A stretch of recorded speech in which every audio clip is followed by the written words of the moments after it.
उत्तर प्रदेश के गोंडा जिले के एक छोटे गांव में अरुण नाम का आदमी एक मछली करी का ठेला लगाया करता था। रोज बाजार के किनारे एक छोटा सा ठेला सजता था। अरुण आज भी वो ठेला लगाकर खड़ा हुआ था और फिश करी पका रहा था। अदरक, लहसुन, खड़े मसाले और टमाटर डालकर उसके फिश करी की खुशबू चारों ओर फैल जाती थी। अरुण के ठेले पर ग्राहक कतार लगाकर खड़े हुए थे। तभी धीरज नाम का आदमी बोला, अरे अरुण भैया, आज जल्दी आ गए हैं। अरुण मुस्कुराते हुए बोला, आप लोग मेरा इंतजार करते हो, इसलिए आज मैं जल्दी आ गया। तभी एक ग्राहक सुरेश बोला, अरे अरुण भैया, और कितना तरसाओगे? इसकी खुशबू तो भूख दुगनी कर देती है। धीरज बोला, तुम चुप रहो भाई, पहले मैं आया हूँ, इसलिए तुमसे पहले फिश करी और चावल मुझे मिलेगा। अरुण ने दोनों को शांत कराते हुए कहा, आप लोग बहस मत कीजिए, मुझे फिश करी बनाने दीजिए। अगर मछली अच्छे से न पकी तो बाद में आप लोग ही शिकायत करेंगे और मेरे ठेले पर आना बंद कर दोगे। ये सुनकर सब ग्राहक चुप हो गए। इसके बाद अरुण ने सबको फिश करी और चावल परोस दिया। गांव में अरुण की फिश करी बहुत मशहूर थी, इतनी कि दूसरे गांव से भी लोग उसकी फिश करी खाने आते थे। लोग पूछते, अरे काका, ये अरुण फिश करी वाला ठेला कहाँ लगता है? और गांव का कोई भी बता देता। शाम होते होते अरुण की फिश करी पूरी बिक जाती और फिर वो घर लौट आता। घर पहुंचते ही उसकी पत्नी अनीता बोली, सुनिए जी, आप आ गए, बैठिए, मैं खाना लगाती हूँ। दोनों बैठकर खाना खाते खाते बातें करने लगे। अनीता ने पूछा, आज का दिन कैसा रहा? अरुण बोला, क्या बताऊं अनीता, आज तो बहुत भीड़ लगी, अकेले संभालना मुश्किल हो जाता है। अनीता ने कहा, माता रानी की कृपा है हम पर, इतनी अच्छी कमाई हो रही है, पर आपको किसी को अपने ठेले पर काम पर रख लेना चाहिए, आपको आसानी होगी। अरुण ने हामी भरते हुए कहा, हाँ, अब किसी को रखना ही पड़ेगा, अकेले सारा काम करना मुश्किल है। रात का खाना खाकर दोनों सो गए। अगली सुबह अरुण बाजार में मछली खरीदने गया।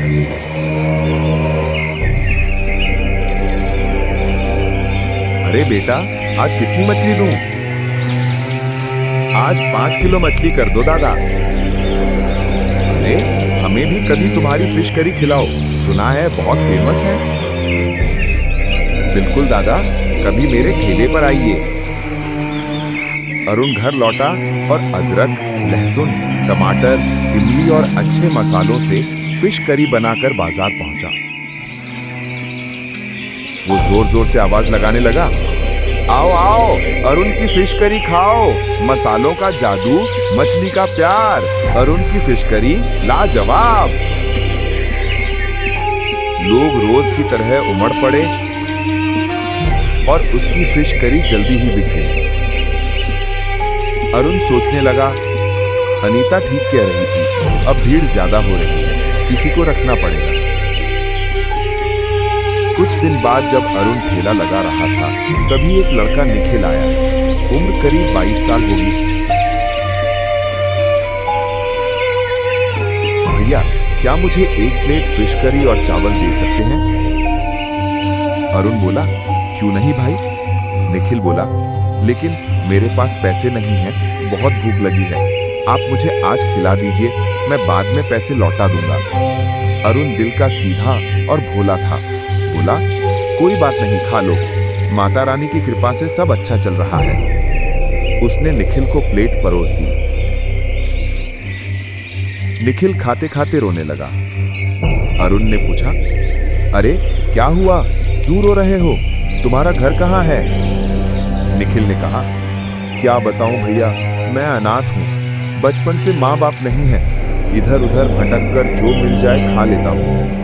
ये सुनकर अरुण को दया आ गई। बोला, कोई बात नहीं, तुम मेरे साथ रह सकते हो। निखिल चौंक कर बोला, सच? आप तो देवता इंसान हैं, लेकिन फ्री में नहीं, मैं आपके ठेले पर काम करूंगा। अरुण बोला, ठीक है, मंजूर हो तो आ जाओ। वो निखिल को घर ले गया और अनीता को सब बताया। अगले दिन से अरुण ने निखिल को खाना बनाना सिखाना शुरू किया। अब ठेले पर अरुण फिश करी बनाता और निखिल ग्राहकों को परोसता। अरुण को भी राहत मिलने लगी। लेकिन धीरे धीरे निखिल के मन में लालच आने लगा। अब तो मैं फिश करी बनाना सीख गया हूँ, धंधा भी अच्छा है, क्यों ना मैं खुद का ठेला लगाऊं। फिर एक दिन निखिल ने अपना ठेला खोल लिया। आओ भाई, फिश करी खाओ, ताजा और मजेदार। लोगों ने जब स्वाद चखा तो बोले, अरे स्वाद तो अरुण भाई जैसा ही है। निखिल बोला, वो अरुण भैया, उन्हें फिश करी बनाना मैंने ही सिखाया है।